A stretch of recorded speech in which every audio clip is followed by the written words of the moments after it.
Welcome to our Year 12 Virtual Information Evening. I am Tracy Perkins and I'm Head of Sixth Form. Unfortunately, we are unable to host this event in our usual format due to the current situation. The purpose of this information evening is to reiterate some key aspects of our Sixth Form, as well as to update you with any changes.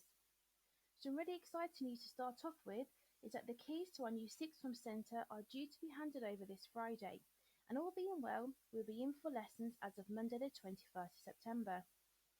It really is a fantastic building. It is bright, spacious, and doesn't feel like a school at all.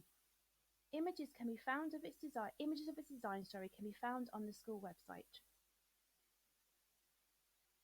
We continue to embed the school values throughout the Sixth Form, these being optimism, resilience, balance, individuality, and synergy. Now moving on to our tutor team, we have an incredibly strong team of Year 12 tutors with a wealth of experience. We have Mrs. Buckley, who is our previous Deputy Head, Mrs. Carr, who has been both Deputy Head of Sixth Form as well as Head of Social Sciences, Mrs. Harris, who is our current Head of Social Sciences but was Head of Sixth Form in her previous school, Miss Hughes, who is second in Science and is also an experienced form tutor, and finally Mr. Marshall, who is one of our lead teachers for Teaching and Learning. The form tutors are your first port of call if you have any queries or issues you would like to discuss in relation to your son or daughter. If you do, then please contact them on the email addresses shown on the previous slide. Please allow 48 hours for a reply. This is due to our teaching staff having a full timetable, as well as the extra demands placed on our staff during the current situation. However, if your concern is of a safeguarding nature, please contact our safeguarding team immediately, either via email or telephone. Your son or daughter will see their form tutor 4 times a week minus Wednesdays due to our amended Wednesday timings. The form tutor role is that of academic mentor, as well as supporting student well-being. Students will have a mentoring session each term with their form tutor where progress and well-being will be discussed.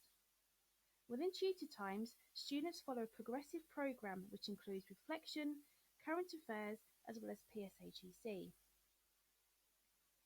Topics covered include developing strategies to deal with stress and challenging times, emotional intelligence, finance, which includes budgeting, sexual health, drugs and careers.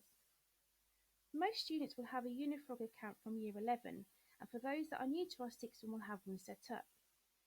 In this, they will be able to build on or utilise searches for both universities and apprenticeships so that we can keep all the information in one place, and when we move into Year 13, this will be where we store their personal statements and all their subject references.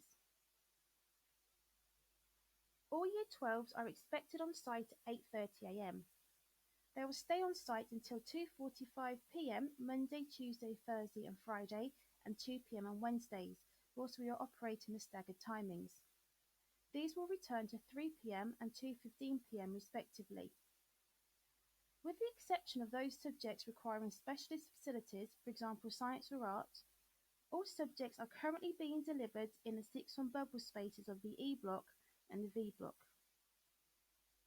Students will have the opportunity to earn a study off-site period for having attendance above 96%, as well as either meeting or exceeding their target grades. I will first review their attendance after October half term, and also the progress data in January. A student can receive a study off-site period each week for attendance as well as one for their progress. Students can therefore have up to 4 study off-site sessions on their timetable over the fortnight. Wherever possible, we put these over lesson 5s or period 5s so a student can leave the school site at the start of lunchtime. Attendance at school and in lessons is crucial for success. 90% may sound like a reasonable figure, however this is the equivalent of half a day off per week. This will have a massive impact on a student's progress.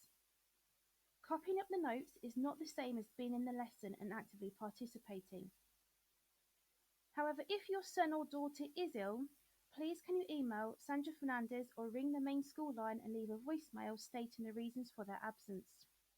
If your son or daughter is presenting COVID-like symptoms, they must isolate and have the COVID test. If their test comes back as negative, they can then return back to school.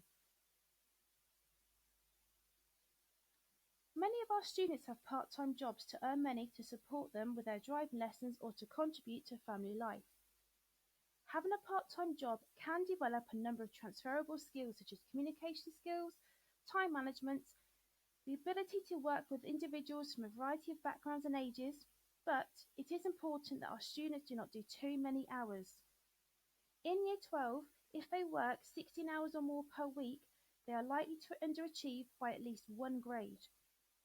In Year 13, they are advised to work less than 10 hours. Often, it isn't the working that causes the problems, it is the fatigue and the reduced time to spend on schoolwork.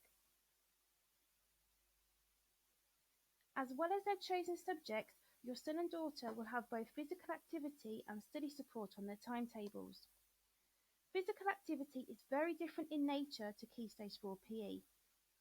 Its primary purpose is to support their well-being and to de-stress. The activities are driven by the individuals within the groups, so no two groups are the same. Again, due to the current situation, there are some restrictions on what we can offer, but we are ensuring that the students are getting outside and being active in some way.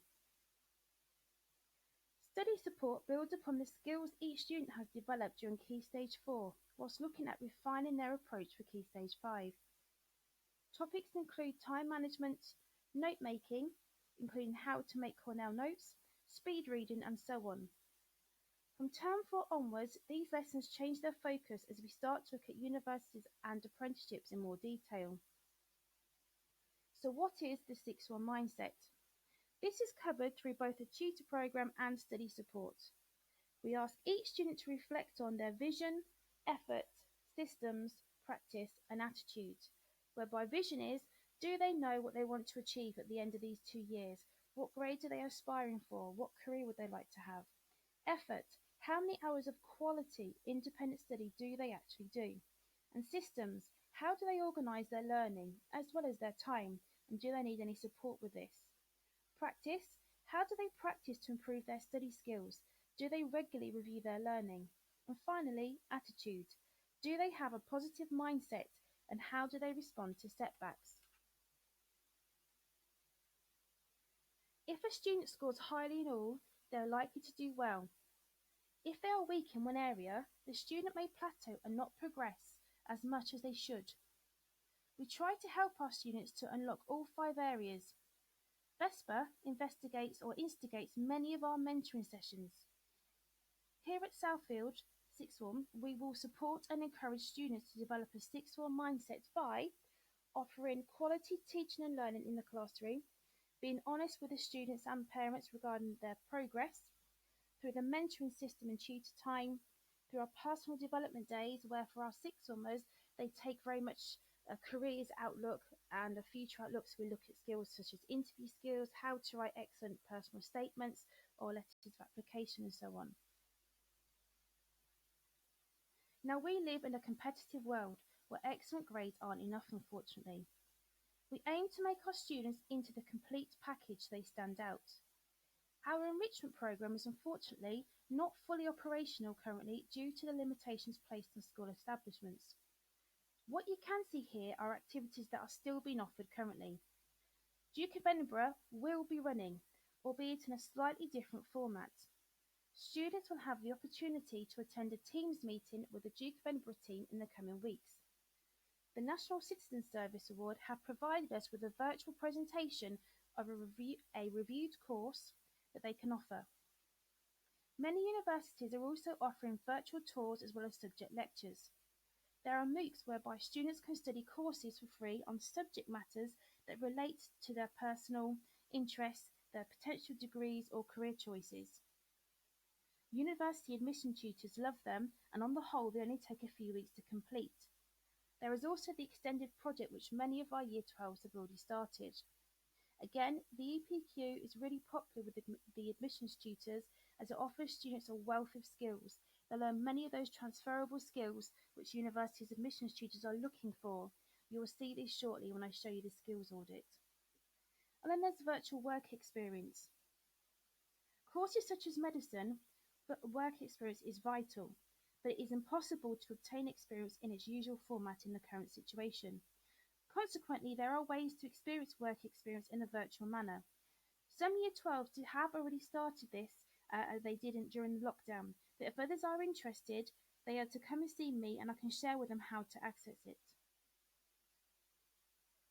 So how do we monitor our students' progress? Well, we do this in a number of ways. Firstly, the Year 12s are currently on a probationary period where subject teachers are monitoring that the students are on the right courses. We also have subject review points and file checks each term. Each student will have a one-to-one discussion with their subject teacher to discuss their strengths and areas of improvement in each subject. Targets will be set and reviewed and will be followed up in future lessons to ensure that progress is being made. Now, I have included the key dates here, but due to our current situation, these may become fluid and we may need to modify them. However, if this happens, we will communicate with both yourselves and the students. Our main methods of communication are through WeDuck and the school website. If you do not currently have WeDuck, please download it and sign up so you can remain up to date with school information. How to do this can be found on the school website. I'm going to finish off by briefly outlining the post-18 options. The three main routes are going to university, securing an apprenticeship, or going straight into employment. The main purpose of me mentioning these at this stage is for the skills audit that I referred to earlier.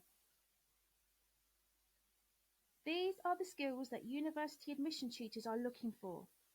We will support students and facilitate opportunities for them to develop these skills.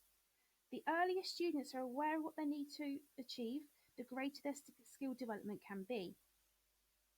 As mentioned previously, some activities that students currently undertake are extensive reading. They can do some research. They can do this either with the MOOCs, which is an online course, which I referred to earlier. A good one is Future Learn, and if they click on that, there's a chance for them to see the nature of the courses that are there. TED Talks, which they're clicking on the internet for. Again, I've spoken about the work experience options and the virtual lectures. Students will also get this support from us as a school. The Top University Club will begin after October half term. Some of our medical or potential medics have already started to look at increasing their knowledge in this area. Oxbridge students will also start after October half term, and obviously the EPQ has started too.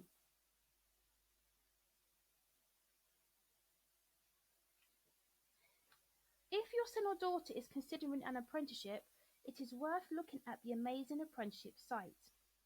Students who achieve their A-levels and BTEC qualifications are advised to look for a degree apprenticeship or a higher level apprenticeship. Students who take part in a degree apprenticeship will achieve a degree at the end of it, as well as working. These apprenticeships do take a little bit longer. Likewise, their degree will take a little bit longer too, but many students will come out then with a degree and end up going into the world of work through their apprenticeship. The advantage of these also is that they don't have to pay the fees for university. Now, I will be running a My Future evening in Term 6, either in person or virtually, to fully discuss these options. It is worth noting, though, that currently, due to the COVID situation, there are less apprenticeships available. But, all being well, as you can see here, apprenticeships are offered in a range of areas. I'm just going to pause for a moment. And then other useful websites can be seen on this slide. So not going to uni.com or .co.uk is a really useful site to give students ideas of what to do. Get My First Job also. So those are websites worth having a look at. I'd like to finish by saying thank you very much for listening. I hope you have found it informative, and if you have any questions in relation to the content that I've discussed here, please do email me on the address provided. Thank you.